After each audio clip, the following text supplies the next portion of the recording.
ಗುರುಭ್ಯೋ ನಮಃ. ಹರಿ ಓಂ. ಭಾಗವತ ಸಂಪ್ರಮೋದ ಪರೀಕ್ಷಾರ್ಥಿಗಳಿಗೆ ಸುಸ್ವಾಗತ, ಶ್ರೋತೃಗಳಿಗೂ ಸುಸ್ವಾಗತ. ಹಿಂದೆ ನಾವು ಸುಮಾರು 22ನೇಯ ಎಪಿಸೋಡ್ನಲ್ಲಿ 301ನೇಯ ಪ್ರಶ್ನೆಗಳವರೆಗೆ ಚಿಂತನೆಯನ್ನು ನಡೆಸಿದ್ವಿ. ಇದೀಗ 23ನೇಯ ಎಪಿಸೋಡ್ನಲ್ಲಿ 302ರಿಂದ ಚಿಂತನೆಯನ್ನು ಪ್ರಾರಂಭ ಮಾಡೋಣ. ಜ್ಞಾನಿಗಳಿಂದ ಸಂದೇಹ ನಿವಾರಿಸಿಕೊಳ್ಳುವೆನು ಎಂಬ ವಸುದೇವನ ಮಾತಿಗೆ ನಾರದರು ಏಕೆ ನಕ್ಕರು? ಆ ಬಂದಿರತಕ್ಕಂಥ ಋಷಿಮುನಿಗಳನ್ನು ವಸುದೇವನು ನೋಡಿದ. ನಾರದಗಂತಾನಂತೆ, ನಾನೊಂದು ಪ್ರಶ್ನೆಯನ್ನು ವಿನಂತಿ ಮಾಡಲ ಋಷಿಗಳ ಹತ್ತಿರ. ನಕ್ರಂತೆ ನಾರದರು. ಯಾಕೆ ನಕ್ಕರು? ಅಲ್ಲೋ, ಕೈಯಲ್ಲಿ ಬೆಣ್ಣೆ ಇಟ್ಟುಕೊಂಡು ತುಪ್ಪಕ್ಕಾಗಿ ಅಲೆದಾಡಿದರಂತೆ. ಅಂಥ ಪ್ರಸಂಗ ನಿನ್ನದಾಯ್ತಲ್ಲ. ಈಗ ಮನೆಯಲ್ಲಿ 24x7 ಕೃಷ್ಣ ಲಭ್ಯ ಇದ್ದಾನೆ. ಏನು ಕೇಳಬೇಕೋ, ಸಂಶಯ ಪರಿಹಾರ ಮಾಡ್ಕೊಳ್ಬೇಕು, ಎಲ್ಲ ಮಾಡ್ಕೋಬೋದಲ್ಲ. ಈ ಋಷಿಗಳ ಮುಂದೆ ಯಾಕೆ ಈಗ ಅಲ್ಲಿ ಬಿಟ್ಟಿದ್ದಿ? ಈಗ ಇಲ್ಲಿ ಋಷಿಗಳ ಮುಂದೆ ಪ್ರಶ್ನೆ ಕೇಳ್ತೇನೆ ಅಂತ ಹೇಳ್ತಾ ಇದ್ದೀಯಲ್ಲ ಅಂತ ಅವರಿಗೆ ನಗು ಬಂತು. ಗಂಗಾದಡದಲ್ಲಿ ಒಂದು ಲೋಕದ ಮಾತು ಕೂಡ ಇದೆ. ಸನ್ನಿಕರ್ಷೋ ಹಿ ಮರ್ತ್ಯಾನಾಂ ಅನಾದರಣ ಕಾರಣಂ.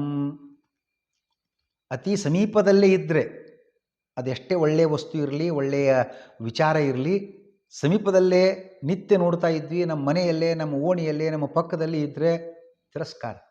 ಅದು ಗೊತ್ತಿದೆ ಬಿಡು, ಅದ್ರ ಬಗ್ಗೆ ಅಲಕ್ಷ್ಯ. ಸ್ವಾಮಿಗಳ ಬಗ್ಗೆ ನೋಡ್ರಿ, ಮಠದ ಪರಿವಾರದಲ್ಲಿ ಯಾರು ಇರ್ತಾರೆ ಅವರಿಗೆ ಸ್ವಾಮಿಗಳ ಬಗ್ಗೆ ಇರತಕ್ಕಂಥ ಗೌರವಕ್ಕಿಂತಲೂ ಹೆಚ್ಚು ಗೌರವ ಹೊರಗಿದ್ದವ್ರಿಗೆ ಇರ್ತದೆ, ದೂರದಲ್ಲಿದ್ದವ್ರಿಗೆ ಇರ್ತದೆ. ಅವ್ರಿಗೆ ಭಯ ಭಕ್ತಿ ಬಹಳ ಸ್ವಾಮಿಗಳ ಬಗ್ಗೆ. ಅಲ್ಲೇ ಇದ್ದವರಿಗೆ ನಿತ್ಯ ನೋಡ್ತಾ ಇದ್ದೇವೆ ನಾವು. ಒಂದು ರೀತಿಯ ಅಷ್ಟೊಂದು ಗೌರವ ಇಲ್ಲ ಅಂತ ಹೇಳಿದರೂ ತಪ್ಪಾಗಲಿಕ್ಕಿಲ್ಲ. ಸನ್ನಿಕರ್ಷೋ ಹಿ ಮರ್ತ್ಯಾನ ಅನಾದರಣ ಕಾರಣ. ಯಾನೋ ಒಬ್ಬವ ಗಂಗಾ ನದಿಯ ದಡದಲ್ಲಿಯೇ ನೆಲೆಸಿದ್ದಾನೆ, ಅಲ್ಲಿಯೇ ಮನೆ ಕಟ್ಟಿದ್ದಾನೆ. ಅವ ಅಂತಾನಂತೆ, ಪವಿತ್ರ ಸ್ನಾನಕ್ಕಾಗಿ ನಾನು ಮತ್ತೊಂದು ಹಳ್ಳಿಯ ಬಾವಿಗೆ ಹೋಗುತ್ತೇನೆ. ಇವನಷ್ಟು ಮಹಾಮೂರ್ಖ ಮತ್ತಾರೂ ಇಲ್ಲ. ಗಂಗಾ ನದಿಯ ದಡದಲ್ಲಿ ಮನೆ ಕಟ್ಟಿದ್ದಾನೆ, ಆ ಪವಿತ್ರ ಸ್ನಾನ ಬಿಟ್ಟಿದ್ದಾನೆ, ಯಾವುದೋ ಮತ್ತೊಂದು ಹಳ್ಳಿಯ ನೀರಿನ ಸ್ನಾನಕ್ಕೆ ಹೋಗ್ತೇನೆ ಅಂತ ಹೇಳ್ತಾನಲ್ಲ. ಯಾವಾಗಲೂ ಹಾಗೇನೆ, ಎಲ್ಲ ಮದುವೆನೋ ಉಪನಯನೋ ಏನೋ ಆಹಾರ ಕೊಡ್ತೀರಿ, ಕಾಣಿಕೆ ಕೊಡ್ತೀರಿ, ಗಿಫ್ಟ್ ಕೊಡ್ತೀರಿ. ಆ ಗಿಫ್ಟನ್ನು ಅಲ್ಲೇ ಪಕ್ಕದಲ್ಲೇ ಹಳ್ಳಿಯಿಂದ ತಂದದ್ದಾಗಿದ್ದರೆ ಅದಕ್ಕೆ ಬೆಲೆ ಇಲ್ಲ. ಅದು ಬೆಂಗಳೂರಿಂದ ಬಂದಿದೆ, ಸಿಂಗಾಪುರದಿಂದ ಬಂದಿದೆ, ಮಲೇಷ್ಯಾದಿಂದ ಬಂದಿದೆ, ಅಮೇರಿಕಾದಿಂದ ತಂದಿದ್ದೇವೆ, ಕಲ್ಕತ್ತಾ ತಂದಿದ್ದೇವೆ, ಹೆಚ್ಚಿನ ಅದಕ್ಕೆ ಗೌರವ. ಅದೇ ವಸ್ತು ಕೆಲಸ ಅದಕ್ಕಿಂತಲೂ ಚೆನ್ನಾಗೇ ಇರ್ತದೆ ಇಲ್ಲಿ ಲೋಕಲ್ ಇರತಕ್ಕಂಥ ವಸ್ತು, ಆದರೆ ಅದಕ್ಕೆ ಕಿಮ್ಮತ್ತಿಲ್ಲ. ಇಲ್ಲಿದೆ ಯಾಕೆ ಗೊತ್ತಲ್ಲ ಅನ್ನೋ ಲೆಕ್ಕದಲ್ಲಿ ಹಾಗೆ ಆಯ್ತೀವಿ. ಹಾಗೆ ಕೃಷ್ಣ ಮನೆಯಲ್ಲಿ ಯಾವಾಗಲೂ ಇದ್ದಾನೆ. ಒಂದು ರೀತಿಯ ಹತ್ತಿರಲ್ಲಿರುತ್ತಂದರೆ ಅಸಡ್ಡೆ ಅಂತ ಅರ್ಥ. ಇದು ಜನರ ಸ್ವಭಾವ. ಇದು ಅದನ್ನು ನೆನಪಿಸಿಗೆ ಕೊಳ್ತಕ್ಕಂಥ ರೀತಿ ಒಳಗೆ ವಸುದೇವನ ನಡೆಯನ್ನು ಕಂಡು ನಾರದರು ನಕ್ಕಿದ್ದಾರಂತೆ. ಆದರೂ ಆಯ್ತಪ್ಪ, ಏನು ಪ್ರಶ್ನೆ ಕೇಳ್ತಿ ಕೇಳು ಅಂತ ಕೇಳಿದ. ನಾರದರು ಹೇಳಿದ್ದಾರೆ. ವಸುದೇವ ಮುನಿಗಳಿಗೆ ಏನು ಪ್ರಶ್ನೆ ಕೇಳಿದ? ಗುರುಗಳೇ, ಕರ್ಮದಿಂದ ಕರ್ಮ ಪರಿಹಾರ ಸಾಧ್ಯವೇ? ಕರ್ಮದಿಂದ ಕರ್ಮವನ್ನು ಹೇಗೆ ಪರಿಹರಿಸಿಕೊಳ್ಳಬೇಕು ಅಂತ ಪ್ರಶ್ನೆ ಕೇಳಿದ್ದಾನೆ. ಆಗ ಮುನಿಗಳು ಏನು ಉತ್ತರ ಕೊಟ್ಟರು ನೋಡು ವಸುದೇವ. ಸಕಾಮ ಕರ್ಮದಿಂದ ಕರ್ಮ ಪರಿಹಾರ, ಸಂಪೂರ್ಣ ಕರ್ಮ ಪರಿಹಾರ ಹೈಲಿ ಇಂಪಾಸಿಬಲ್, ಸಾಧ್ಯವೇ ಇಲ್ಲ. ಸಕಲ ಕರ್ಮ ಪರಿಹಾರ ಆಗಬೇಕು ಅಂತಾಗಿದ್ದರೆ ನಿಷ್ಕಾಮ ಕರ್ಮಾಚರಣೆಯಿಂದ ಮಾತ್ರ. There is no alternative. ಅದಕ್ಕಾಗಿ ಯಾವುದೇ ಕಾರ್ಯವನ್ನು ಮಾಡುವಾಗ ಅದು ಹರಿನಾಮ ಸ್ಮರಣೆ ಇರ್ಬೋದು, ಪ್ರದಕ್ಷಿಣೆ ಇರ್ಬೋದು, ನಮಸ್ಕಾರ ಇರ್ಬೋದು, ದಾನ ದಕ್ಷಿಣೆ, ಯಜ್ಞ ಯಾಗ, ಹೋಮ ಹವನ, ಪಾಠ ಪ್ರವಚನ, ಶ್ರವಣ ಮನನ, ನಿಧಿಧ್ಯಾಸನ, ಏನೆಲ್ಲ ಕಾರ್ಯ, ಯಾವುದೇ ಕಾರ್ಯ ಮಾಡುವಾಗಲೂ ಕೂಡ ಶ್ರೀ ವಿಷ್ಣು ಪ್ರೇರಣೆಯ, ಶ್ರೀ ವಿಷ್ಣು ಪ್ರೀತ್ಯರ್ಥಂ ಯಾವ ಅಪೇಕ್ಷೆಯನ್ನು ಇಟ್ಕೊಳ್ಬಾರ್ದು. ಯಾವುದನ್ನು ಬಯಸಬಾರ್ದು. ಸಂಧ್ಯಾ ವಂದನೆಯ ಮಂತ್ರದಂತೆ, ಸಂಧ್ಯಾ ವಂದನೆಯ ಕಾರ್ಯದಂತೆ. ಸಂಧ್ಯಾ ವಂದನೆಯ ಕಾರ್ಯದ ಸಂಕಲ್ಪದಲ್ಲಿ ಹೇಗಿದೆ ಗೊತ್ತಾ? ಸಂಧ್ಯಾ ವಂದನೆಯ ಕಾರ್ಯದಲ್ಲಿ ಭಾರತೀಯ ರಮಣ ಮುಖ್ಯ ಪ್ರಾಣಾಂತರ್ಗತ ಶ್ರೀ ವಿಷ್ಣು ಪ್ರೇರಣೆಯ ಶ್ರೀ ವಿಷ್ಣು ಪ್ರೀತ್ಯರ್ಥಂ ಸಂಧ್ಯಾ ವಂದನಂ ಕರಿಷ್ಯೆ. ಭಗವಂತ ಪ್ರೀತಿಗಾಗಿ, ಅಲ್ಲಿ ಯಾವುದೇ ಅಪೇಕ್ಷೆ ಏನಿಲ್ಲ. ಅದೇ ಬೇರೆ ವ್ರತ ಕಾರ್ಯಗಳು ಮಾಡುವಾಗ ಸತ್ಯನಾರಾಯಣ ಪೂಜೆ ಉದಾಹರಣೆ ಬೇಕಾದ್ರೆ ತಗೋಣ. ಅಲ್ಲಿ ಸಂಕಲ್ಪ ಅಲ್ಲಿದೆ. ಯಾವುದೇ ವ್ರತ ಅಲ್ಲೆಲ್ಲ ಹಾಗುಂಟು. ವ್ರತಮುತ್ತಮಂ ಅಂತೆಲ್ಲ ಪ್ರಾರಂಭದಲ್ಲಿ ಹೇಳಿ, ಮಮ ಇಹ ಜನ್ಮನಿ ಜನ್ಮಾಂತರೇ ಚ ಸ್ತ್ರೀ ಪುತ್ರ ಪೌತ್ರ ಧನ ಧಾನ್ಯ ಎಟ್ಸೆಟ್ರಾ ಎಟ್ಸೆಟ್ರಾ ಎಟ್ಸೆಟ್ರಾ ಇತ್ಯಾದಿ ಇತ್ಯಾದಿ ಇತ್ಯಾದಿ ಅಭಿವೃದ್ಧ್ಯರ್ಥಂ. ಬರೀ ಈ ಜನ್ಮದಲ್ಲ, ಜನ್ಮಾಂತರೇ ಚ ಸ್ತ್ರೀ ಪುತ್ರ ಪೌತ್ರ ಪ್ರಪೌತ್ರ ಎಲ್ಲ ಹಿಂಗೆ ಪ್ರತಿಯೊಂದು ಅಪೇಕ್ಷೆ ಇಟ್ಕೊಂಡು ನಾವು ಕಾರ್ಯ ಮಾಡೋದಾಗಿದ್ದರೆ ಅದೆಲ್ಲ ಸಕಾಮ ಕರ್ಮ.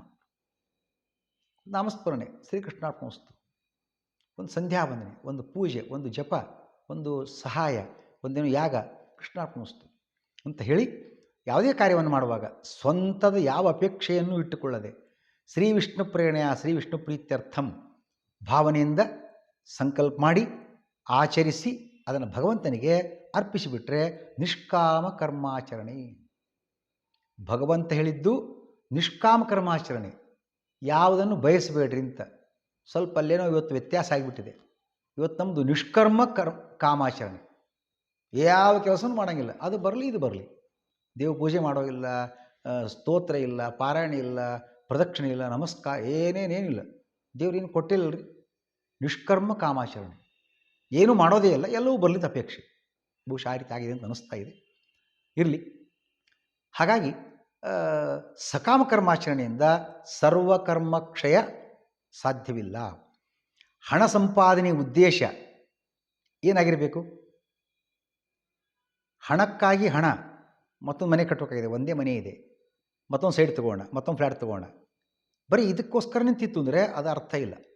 ಯಜ್ಞದಾನಗಳಿಗೆ ಆ ಹಣವನ್ನು ಬಳಸ್ತೇನೆ, ಅದರ ಸದುಪಯೋಗ ಮಾಡ್ಕೊಳ್ತೇನೆ ಅಂತಾಗಿದ್ದರೆ ಆಗ ಧನದ ಮೋಹ ಕಡಿಮೆಗೊಳ್ಳುತ್ತದೆ. ಇಲ್ಲದೇ ಇದ್ದರೆ ಸಂಪತ್ತು ಗಳಿಕೆ ಎಷ್ಟು ಎಲ್ಲಿಗೆ ಎಂಡದೆ? 5 ಕೋಟಿ 10 ಕೋಟಿ ಎಂಡ್ ಆಗೋದೇ ಇಲ್ಲ, ಅದು ಇನ್ನೂ ಇರೋದೇ, ಎಂದು ಮುಕ್ತಾಯವಾಗೋದೇ ಇಲ್ಲ. ಧನದ ಮೋಹ ಕಡಿಮೆಗೊಳ್ಳತಕ್ಕಂಥದ್ದು ನಾವು ಗಳಿಸಿದ ಸಂಪತ್ತು ಯಜ್ಞಯಾಗಾದಿಗಳಿಗೆ ದಾನ ಧರ್ಮಾದಿಗಳಿಗೆ ಅಂತ ಅಂದಾಗ ಅದರ ಮೋಹ ಕಡಿಮೆ ಆಗ್ತದೆ. ಹಾಗೆಯೇ ಮದುವೆ ಆಗತಕ್ಕಂಥದ್ದು ಉದ್ದೇಶ ಏನು? ಅದು ಇಂದ್ರಿಯ ಸುಖಕ್ಕಾಗಿ ಅಂತ ಅಂದ್ಕೊಳ್ಬಾರ್ದು. ಹಾಗಾದರೆ ಅದು ಎಲ್ಲ ವ್ಯರ್ಥನೆ. ಗೃಹಸ್ಥ ಧರ್ಮ ಪರಿಪಾಲನೆ ಅದಕ್ಕಾಗಿ ಅಂತ ಅಂದ್ಕೊಂಡ್ರೆ, ಪತ್ನಿ ಪುತ್ರಾದಿಗಳ ಸಂರಕ್ಷಣೆಗಾಗಿ ಅಂತ ಅಂದ್ಕೊಂಡ್ರೆ ಆ ಮೋಹವು ಕೂಡ ಕಡಿಮೆಯಾಗ್ತದೆ. ಇಷ್ಟೇ ಅಲ್ಲ, ಗೃಹಸ್ಥ ಧರ್ಮಾಚರಣೆ ಜೊತೆಗೆ 3 ಋಣಗಳ ಪರಿಹಾರ ಉದ್ದೇಶದಿಂದ ಗೃಹಸ್ಥ ಧರ್ಮಾಚರಣೆ. ಮನುಷ್ಯನಾಗಿ ಬಂದಿರತಕ್ಕಂಥವನು 3 ಋಣಗಳ ಪರಿಹಾರ ಮಾಡ್ಕೊಳ್ಬೇಕು ಅಂತ. ಅದರಲ್ಲಿ ಒಂದು ಪಿತೃಋಣ ಪರಿಹಾರ ಮಾಡ್ಕೋಬೇಕಾಗಿದೆ, ಗೃಹಸ್ಥ ಧರ್ಮಾಚರಣೆ ಬೇಕಾಗ್ತಕ್ಕಂಥದ್ದು. ಇಷ್ಟೇ ಅಲ್ಲ, ಅಕಸ್ಮಾತ್ ನಾವು ಸ್ವರ್ಗ ಪ್ರಾಪ್ತಿಯಾದಾಗ ದೇವತೆಗಳಿಂದ ತತ್ವಜ್ಞಾನ ದೊರೆತೀತು, ಈ ಕಾರಣಕ್ಕೋಸ್ಕರ ಸ್ವರ್ಗ ಪ್ರಾಪ್ತಿಯ ಉದ್ದೇಶ ಇಟ್ಕೊಂಡು ಯಾಗವನ್ನು ಮಾಡಿದರೆ ಅದು ಕೂಡ ಸಾಧಕವೇ ಆಗ್ತದೆ, ಬಂಧಕವಾಗುವುದಿಲ್ಲ. ಎಲ್ಲರಿಗೂ ಅತ್ಯವಶ್ಯವಾದ ತ್ರಿವಿಧ ಋಣ, 3 ಸಾಲ 3 ಋಣಗಳನ್ನು ಪರಿಹರಿಸುವ ಕಾರ್ಯವೂ ಸಹಿತ ಯಾವ ರೀತಿ ಮಾಡಿದರೆ ಒಳ್ಳೆಯದು ಅಂತ ತಿಳ್ಕೊಂಡು ಮಾಡಿದರೆ ಅದು ಸಹ ಬಂಧಕವಾಗುವುದಿಲ್ಲ, ಬಾಧಕವಾಗುವುದಿಲ್ಲ. ಹಾಗಾಗಿ ನಿಷ್ಕಾಮ ಕರ್ಮಾಚರಣೆಯೇ ಸಕಲ ಕರ್ಮ ಕ್ಷಯದ ಅಥವಾ ಪರಿಹಾರದ ಏಕಮಾತ್ರ ಮಾರ್ಗೋಪಾಯ. 3 ಋಣ ಪರಿಹರಿಸಿಕೊಳ್ಬೇಕು ಅಂತ ವಿಷಯ ಪ್ರಸ್ತಾಪ ಮಾಡಿದರು ಮುನಿಗಳು. ಯಾವುದದು 3 ಸಾಲ? ಋಷಿ ಋಣ, ದೇವಋಣ, ಪಿತೃಋಣ. ಇವು 3 ಋಣಗಳು ಹುಟ್ಟಿದಾಗಲೇ ಜಾಯನ್ನೇವ ಜಾಯಮಾನೋ ತ್ರಿಭಿರ್ಋಣೈ ಜಾಯತೆ. 3 ಸಾಲ ಹುಟ್ಟುವಾಗಲೇ ಬಂದುಬಿಡ್ತದೆ ಅವನಿಗೆ. ಆ ಮುಂದಿನ ಸಾಲಗಳು ಬೇರೆ, home loan, crop loan, bank loan, ಮತ್ತೇನು ಇದೆ ಅದೆಲ್ಲ ಬೇರೆ.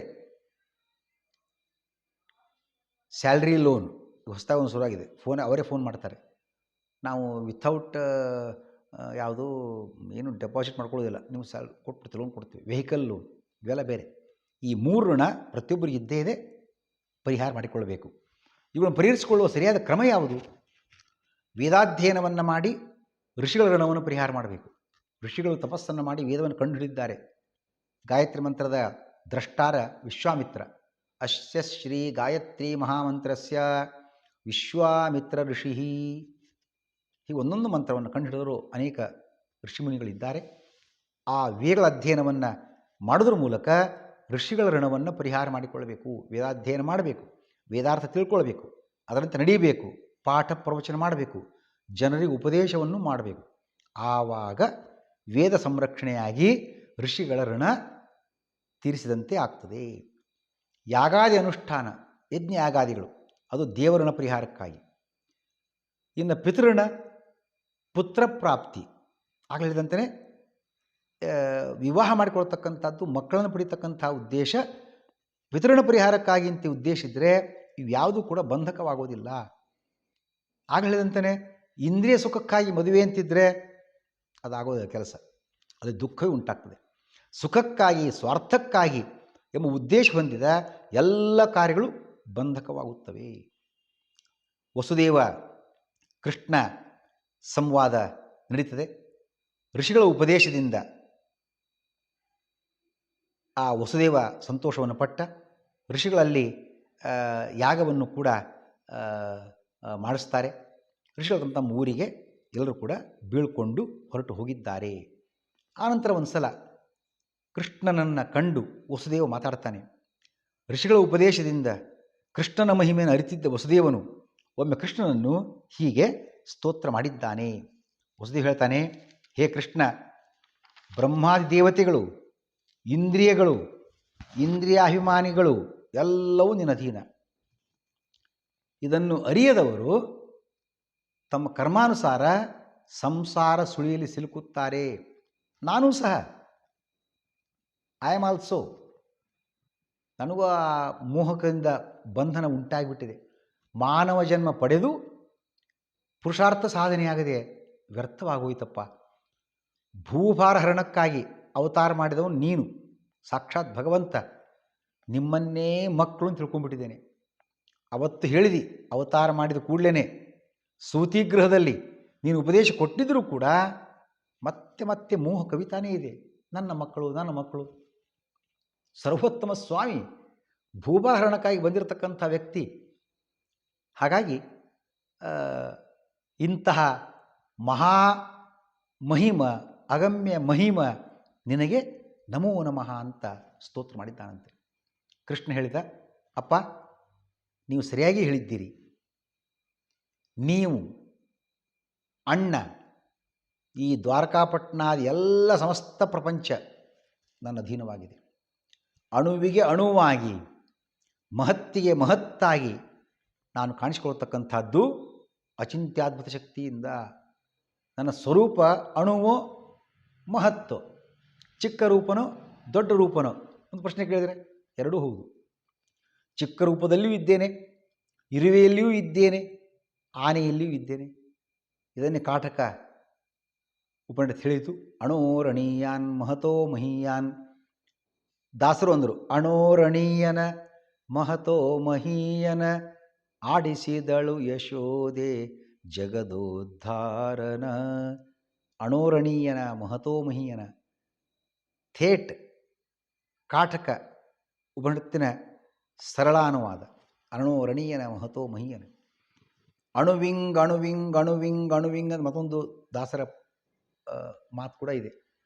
ಭಗವಂತ ಅಣುವಿಗಿಂತಲೂ ಅಣುವಾಗಿದ್ದಾನೆ. ಯಾಕೆ ಅದರೊಳಗೆ ಹೋಗ್ಬೇಕಲ್ಲ, ಪರಮಾಣುಗಳು ಸೇರ್ಕೋಬೇಕಲ್ಲ, ಅದಕ್ಕಿಂತ ಅಣುವಾಗಿದ್ದರೆ ಹೋಗಿ ಸಾಧ್ಯ. ಮಹತೋ ಮಹೀಯಾನ್, ದೊಡ್ಡ ಗುಡ್ಡನೋ ಮತ್ತೇನೋ ಇತ್ತು ಅಂದರೆ ಅದರ ಮೇಲೆ ಇವನು ದೇಹ ಇರಬೇಕು. ಹಾಗೆ ಅದಕ್ಕಿಂತ ದೊಡ್ಡ ದೇಹ ಇವನು ಭಗವಂತ. ಹಾಗಾಗಿ ಹೀಗೆ ನಾನು ಅಣುವಿಗೆ ಅಣುವಾಗಿ, ಮಹತ್ತಿಗೆ ಮಹತ್ತಾಗಿ ಹ್ಯಾಂಗೆ ಕಾಣಿಸ್ಕೊಳ್ತೇನೆ? ಅಚಿಂತ್ಯಾದ್ಭುತ ಶಕ್ತಿಯಿಂದ ಅಂಥೇಳಿ ಆ ವಸುದೇವನಿಗೆ ಸಮಾಧಾನವನ್ನು ಮಾಡಿದ್ದಾನೆ, ಸಂತೋಷಪಟ್ಟಿದ್ದಾನೆ ವಸುದೇವ. ಆಗ ದೇವಕಿ ಈ ತತ್ವಜ್ಞಾನವನ್ನು ಪಡ್ಕೊಂಡಿರ್ತಕ್ಕಂಥವಳು ಬೇಡ್ತಾಳೆ, ಪುತ್ರ ವ್ಯಾಮೋಹ. ಅಪ್ಪ, ನೀವು ಅತ್ಯದ್ಭುತ ಸಾಮರ್ಥ್ಯದ ಆದಿಪುರುಷರು, ನೀವು ಕೃಷ್ಣ ಬಲರಾಮರು. ನನಗೆ ಗೊತ್ತು ನೀವು ವಿದ್ಯಾಭ್ಯಾಸ ಮುಗಿಸ್ಕೊಂಡೇನು ಬಂದಿರಲ್ಲ, ಆಗಲೇ ತಿಳ್ಕೊಂಡೆ. ಗುರುದಕ್ಷಿಣೆಯಾಗಿ ಗುರುಗಳು ಕೇಳಿದರು, ಎಂದೋ ಸತ್ತು ಹೋಗಿರ್ತಕ್ಕಂಥ ಮಗನನ್ನು ತಂದು ಕೊಡಪ್ಪ ಮಾರಾಯ. ತಂದು ಕೊಟ್ರಿ ನೀವು. ಮೃತ ಗುರುಪುತ್ರನನ್ನು ಬದುಕಿಸಿ ತಂದು ಕೊಟ್ಟಂತೆ ನನ್ನ ಮೊದಲಿನ 6 ಮಕ್ಕಳು ನಿಮಗಿಂತ ಮುಂಚೆ ಹುಟ್ಟಿದವರು ಕಂಸ ಕೊಂದು ಹಾಕಿಬಿಟ್ಟಿದ್ದಾನೆ, ಪಾಪಿ. ಅವಳು ನೋಡಬೇಕು ಅಂತ ಅನಿಸ್ತಾ ಇದೆ, ತಂದು ಕೊಡ್ತೀನಪ್ಪ. ದೇವಿ ಕೇಳಿದ್ದಾಳೆ. ಎಸ್, ಭಗವಂತ ಹೇಳಿದ, ಅಮ್ಮ ನಿನ್ನ ಅಪೇಕ್ಷೆ ಇಡಿಸ್ತೇನೆ, ನಾನು ಮತ್ತೇನು ಮಾಡಲಿ. ಈಗಿಂದೀಗಲೇ ರಾಮಕೃಷ್ಣರು ಯೋಗಮಾಯೆಯಿಂದ ಸುತಲೋಕಕ್ಕೆ ಹೋಗಿದ್ದಾರೆ. ಮೃತರಾಗಿರತಕ್ಕಂಥ ತನ್ನದೇ ಸಹೋದರವರು ಅವರ ವಿವರಗಳನ್ನು ಬಲಿಚಕ್ರವರ್ತಿಗೆ ನೀಡಿ ಅವನಿಂದ ಸತ್ಕಾರವನ್ನು ಕೂಡ ಪಡೆದು ಸಹೋದರರನ್ನು ಪಡೆದು ತಗೊಂಡು ಬಂದು ತಾಯಿಗೆ ಕೊಟ್ಟಿದ್ದಾನೆ. ಆ 6 ಮಕ್ಕಳು ಕೂಡ 1 to 6 ಕೃಷ್ಣನು ಕುಡಿದು ಉಳಿದ ತಾಯಿಯ ಎದೆ ಹಾಲನ್ನು ಕುಡಿದು ಈಗ ಅವರೆಲ್ಲ ಆಕಾಶ ಮಾರ್ಗದಿಂದ ಕೃಷ್ಣನ ಅನುಗ್ರಹದಿಂದ ತಮ್ಮ ತಮ್ಮ ಲೋಕ ಸೇರಿಕೊಂಡಿದ್ದಾರೆ. ಪೀತಶೇಷಂ ಗದಾಭೃತಃ ವ್ಯಾಸರು ಹೇಳ್ತಾರೆ ಭಾಗವತದಲ್ಲಿ. ಕೃಷ್ಣನು ಕುಡಿದು ಉಳಿದ ಹಾಲನ್ನು ಈಗ ಕುಡಿದಿದ್ದಾರೆ. ಅಂದ್ರೇನು? ಕೃಷ್ಣಾವತಾರವಾದಾಗ ಕೃಷ್ಣನು ಗೋಕುಲಕ್ಕೆ ಹೋಗೋಕ್ಕಿಂತ ಮುಂಚೆ ತಾಯಿಯ ಎದೆ ಹಾಲನ್ನು ಕುಡಿದು ಹೋಗಿದ್ದಾನೆ ಅಂತ ಅರ್ಥ. ಈಗ ದೇವಕಿಯ ಹಾಲು ಹೊಸಲಿಕ್ಕೆ ಪ್ರಾರಂಭ ಆಯಿತು, ಅದನ್ನು ಕುಡಿದಿದ್ದಾರೆ. ಯಾರು? ಆ 6 ಜನ ಮಕ್ಕಳು. ಕೃಷ್ಣನ ಮೃತ ಸಹೋದರರ ಪೂರ್ವೇತಿಹಾಸವನ್ನು ಆ ಸುತಲೋಕದ ದೊರೆ ಬಲಿಚಕ್ರವರ್ತಿಗೆ ಭಗವಂತ ನೀಡಿದ್ದಾನೆ. ಇನ್ನು ಅವರ ಪೂರ್ವೇತಿಹಾಸ ಸ್ವಯಂಭೂ ಮನ್ವಂತರ. ನಾವೀಗಿರ್ತಕ್ಕಂಥದ್ದು ವೈವಸ್ತು ಮನ್ವಂತರ, ಪ್ರಾರಂಭದ ಮನ್ವಂತರ ಅಂತ ಅರ್ಥ. ಅಲ್ಲಿ ಮರೀಚಿ ಮುನಿ ಊರ್ಣ ಅನ್ನುವ ದಂಪತಿಗಳಿಗೆ 6 ಜನ ಮಕ್ಕಳು. ಕೃಷಿಯರಾಗಿರ್ತಕ್ಕಂಥ ದೇವಲ ಮುನಿಯು ತಮ್ಮ ಮಕ್ಕಳನ್ನು ಶಪಿಸಲು ಮುಂದಾದಾಗ ಆ 6 ಮಕ್ಕಳು ಅಪಹಾಸ್ಯ ಮಾಡಿದ್ದಾರೆ. ಆ ಪಾಪದಿಂದ ಕಾಲನೇಮಿಯ ಮಕ್ಕಳಾಗಿ ಅಸುರ ಜನ್ಮ ಪಡೆದಿದ್ದಾರೆ. ಅಲ್ಲಿ ತಪಸ್ಸನ್ನು ಮಾಡಿ ಪುನಃ ಬ್ರಹ್ಮನಿಂದ ಅವಧ್ಯತ್ವರ ಪಡೆದರು. ಆಗ ಹಿರಣ್ಯಕಶಿಪುವಿನ ಆಡಳಿತ ಇತ್ತು. ಅವನಂದ, ನಾನೀಗಿರುವಾಗ ಬ್ರಹ್ಮನಿಂದ ಯಾಕೆ ವರ ಪಡ್ಕೊಂಡ್ರಿವರು ಅಂತ ಸಿಟ್ಟು ಬಂದು ಆ 6 ಜನರಿಗೆ ಶಾಪ ಕೊಡ್ತಾನೆ. ಕಾಲನೇಮಿಯಿಂದಲೇ ಹತರಾಗ್ರಿ ಶಾಪ ನೀಡುತ್ತಾನೆ ಆ ಹಿರಣ್ಯಕಶಿಪು. ದೇವಕಿಯಲ್ಲಿ ಜನಿಸಿರ್ತಕ್ಕಂಥ ಇವರನ್ನು ಕಾಲನೇಮಿಯಾಗಿದ್ದ ಕಂಸನು ಸಂಹಾರ ಮಾಡಿದ್ದಾನೆ. ಈಗ ದೇವಕಿಯ ಸಂತೋಷಕ್ಕೋಸ್ಕರ ಕರ್ಕೊಂಡು ಹೋಗ್ತಾ ಇದ್ದೇವಪ್ಪ. ಅವರು ಶಾಪ ವಿಮೋಚನೆಗೊಂಡು ತಮ್ಮ ಲೋಕವನ್ನು ಸೇರಿಕೊಳ್ತಾರೆ, ಅವರನ್ನು ಕೊಡು ಅಂತ ಹೇಳಿ ಆ 6 ಜನ ಮಕ್ಕಳ ಪೂರ್ವ ಇತಿಹಾಸವನ್ನು ಬಲಿಚಕ್ರವರ್ತಿಗೆ ಕೃಷ್ಣ ಹೇಳಿ ಅವರನ್ನು ಕರೆದುಕೊಂಡು ಬಂದು ತಾಯಿಗೆ ಕೊಟ್ಟಿದ್ದಾನೆ. ಈ 6 ಮಕ್ಕಳ ಹೆಸರೇನು? ಸ್ಮರ, ಉದ್ಗೀತ, ಪರಿಶ್ವಂಗ, ಪತಂಗ, ಕ್ಷುದ್ರಭೃತ್, ಘೃಣಿ. ಇವು 6 ಹೆಸರುಗಳು. 6 ಮಕ್ಕಳನ್ನು ತಂದು ಆಗ ಹೇಳಿದಂತೆಯೇ ತಾಯಿಗೆ ಕೊಟ್ಟ. ತಾಯಿಯ ಎದೆ ಹಾಲನ್ನು ಕುಡಿದು ಆ ಮಕ್ಕಳು ಕೃಷ್ಣನ ಅನುಗ್ರಹದಿಂದ ಆಕಾಶ ಮಾರ್ಗದಿಂದ ತಮ್ಮ ಲೋಕ ಸೇರಿಕೊಂಡಿದ್ದಾರೆ. ಶ್ರೀಕೃಷ್ಣ ಅರ್ಪಣಮಸ್ತು.